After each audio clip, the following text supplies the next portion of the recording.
ये इंटेंशन नाम लिखवाए जा रहे हैं। जो सरकार है बीजेपी की, ये चाहते हैं कि जातिवाद का जहर समाज में घुला रहे हैं। क्या जो हिंदू समाज के लोग हैं वो नॉनवेज का इस्तेमाल नहीं करते? क्या बीजेपी के लोग ये एफिडेविट देंगे कि हमको नॉनवेज नहीं खाना? क्या कल सब जगह ये चीजें नहीं जाएगी? स्कूल में भी जाएगी, किताबों पे भी जाएगी, ब्लड बैंक में भी जाएगी, हर जगह क्या जातियां लिखी जाएगी?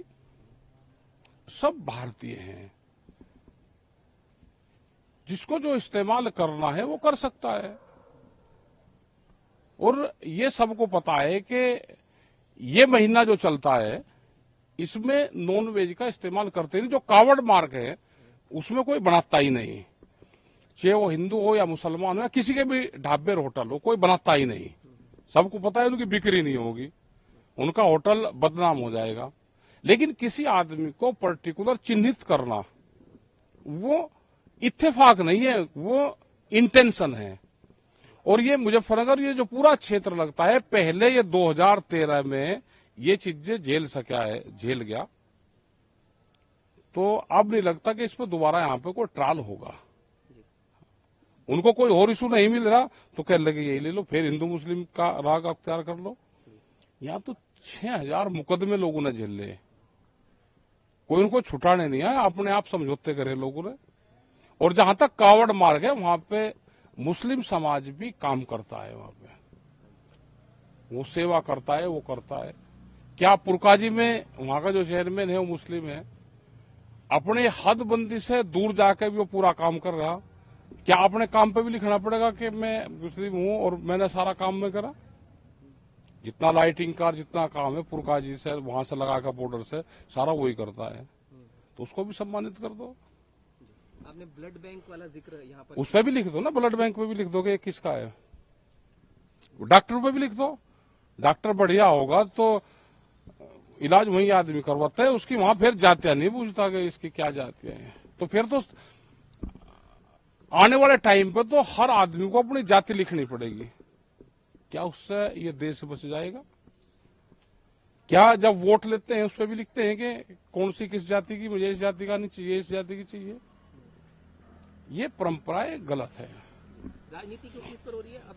क्योंकि बीजेपी तो हालांकि उसे सही ठहरा रही है, लेकिन ओवैसी जैसा कि उन्होंने बयान दिया कि मुस्लिम से कोई कुछ ना खरीद ले, इस तरह की ये योजना जो है वो की गई है। तो ओवरऑल आप क्या कहेंगे? जो गुजरात मॉडल है, गुजरात में किसने जाकर नहीं देखा? गुजरात मॉडल क्या है? गुजरात मॉडल ये है कि वहां पे मुस्लिमों की कॉलोनी भी अलग कर दी। अगर वो सरकारी विभाग में भी है और वो मुस्लिम है तो अलग कॉलोनी में ही रहेगा, वो हिंदू कॉलोनी में वो अकेला आदमी रह भी नहीं सकता। ये गुजरात मॉडल है। गुजरात मॉडल ये है कि वहां पे किसी को बोलने की आजादी नहीं है।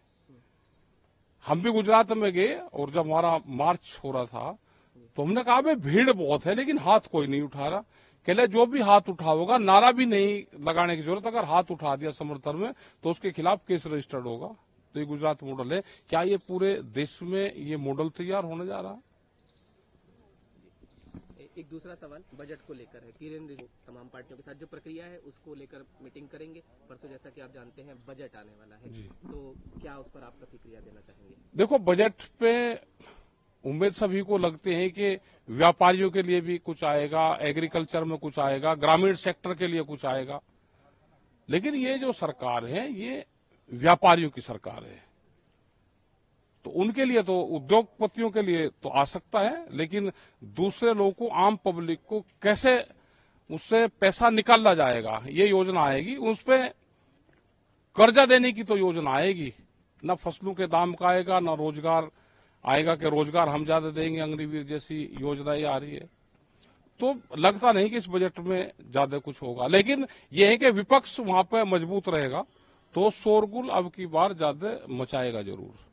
एक आखिरी सवाल हरियाणा को लेकर है। आम आदमी पार्टी दिल्ली में क्योंकि मुख्यमंत्री है जी, वो सुनीता केजरीवाल ने ये कहा है कि 5 गारंटियां हरियाणा में भी जो है वो देंगे, और क्योंकि हरियाणा में पैदा हुए थे अरविंद केजरीवाल, अब वहां पर प्रचार शुरू कर दिया। दिल्ली की इस ओवरऑल राजनीति को आप किस तरह से देखते हैं? नहीं भाई, दिल्ली का मुख्यमंत्री है वे, पंजाब में उनकी सरकार है, तो हरियाणा में चुनाव है, अभी 1-2 महीने बाद में चुनाव होगा, तो आदमी अपनी पार्टी का घोषणा पत्र लेकर आएगा और बेहतर से बेहतर योजनाएं लेके आदमी आता है, जो वो पंजाब में कर रहे हैं या जो दिल्ली में उनका एजुकेशन सेक्टर है, हेल्थ सेक्टर है, जो उस पर काम कर रहे हैं, पानी पे है, बसें फ्री है, तो इस तरह की योजनाएं वो लेकर आ सकते हैं। लेकिन फ्री वाली बात पर जब बीजेपी सवाल उठाती है, आपने तो खुद देखा है कई बार, आपने उस पर प्रतिक्रिया भी दी है, तो क्या कहेंगे फ्री बिजली, फ्री नहीं, क्यों ना दे भाई, सरकार है उनकी, क्यों ना दे।